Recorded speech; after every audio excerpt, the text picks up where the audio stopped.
2026 அதாவது பராபர வருடம் எப்படி இருக்கும்? இந்த மேஷ ராசிக்கு தமிழ் புத்தாண்டு நல்ல மாற்றத்தையும் ஏற்றத்தையும் தருமா? அதாவது ஒவ்வொரு வருடமும் தமிழ் புத்தாண்டு வருது. இந்த வருடம் நமக்கு தமிழ் புத்தாண்டு நிச்சயம் வெற்றியை தருமா அப்படின்னு நினைக்கக்கூடிய மேஷராசிக்காரர்களுக்கு எல்லாத்துக்குமே கண்டிப்பா இந்த ஆண்டு உங்களுக்கு மிகப்பெரிய ஒரு யோகத்தை கொடுக்கக்கூடிய ஆண்டாக மாறும். என்னங்க சார், 7.5 சனியோட காலகட்டத்துல இருக்கோம், பல பிரச்சனைகள், பல சோதனைகள் அப்படிலாம் இருக்கு.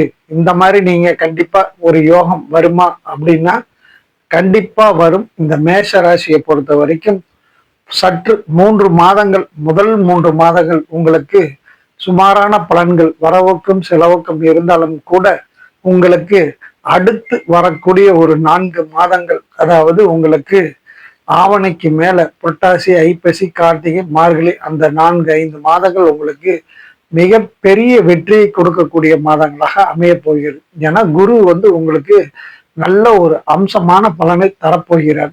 அதே மாதிரி ராகு கேது பேச்சினால உங்களுக்கு மிகப்பெரிய ராஜயோகங்கள்லாம் கிடைக்கக்கூடிய ஒரு சூழ்நிலை உருவாகும். நல்ல பொருளாதார முன்னேற்றம் ஏற்படும்.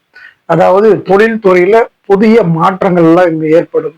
அதே மாதிரி இந்த மேஷ ராசியில பிறந்தவங்களுக்கு பல பிரச்சனைகள், சிக்கல்கள் எல்லாம் இருந்தால் கூட அது எல்லாமே விலகக்கூடிய காலகட்டங்களாக அந்த காலகட்டங்கள் அமையும்.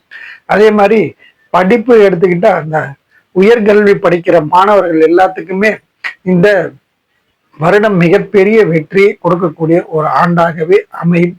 அதே மாதிரி வீட்டில் இருக்கக்கூடிய இல்லத்தரசிகளுக்கு கண்டிப்பாக இந்த மேஷ ராசியில பிறந்தவங்க எல்லாருமே இந்த வருடம் இவங்களுக்கு கொஞ்சம் நிம்மதி அளிக்கக்கூடிய ஒரு ஆண்டாக அமையும். 7.5 சனியோட பாதிப்புகள்னால சில பிரச்சனைகள்லாம் இவர்களுக்கு இருந்தாலும் கூட அது எல்லாமே மாறக்கூடிய ஒரு சூழ்நிலை கொஞ்சம் உருவாகும். ஆகவே இந்த வருடம் பொறுத்த வரைக்கும் மேஷ ராசிக்கு புதிய முயற்சிகளையும் வெற்றிகளையும் கொடுக்கக்கூடிய ஆண்டாகவே அமையும். அதே மாதிரி இந்த மேஷ ராசியில பிறந்தவங்க இந்த வருடம் வழிபட வேண்டிய விஷயம் என்னவென்றால், உங்களுக்கு அதாவது சனியோட பாதிப்புகள் நீங்க பைரவர் வழிபாடு செய்ய வேண்டும். அதே மாதிரி பணம், வரவு செலவு, அதிர்ஷ்டம் கொடுக்கக்கூடிய ராகு கேதுக்களோட வழிபாடு செய்ய நீங்க காளி வழிபடுவது நல்லது. அதற்கடுத்தது உங்களுக்கு குரு வழிபாடு, அதாவது தனக்காரகன், செல்வ வளம் பெருக உங்களுக்கு நீங்கள் சித்தர்கள் ஜீவசமாதி அல்லது பழனி முருகன் அல்லது திருச்செந்தூர் இந்த மாதிரி சென்று வழிபடுவதனால் உங்களுக்கு மிகப்பெரிய வெற்றிகள் எல்லாம் உண்டு.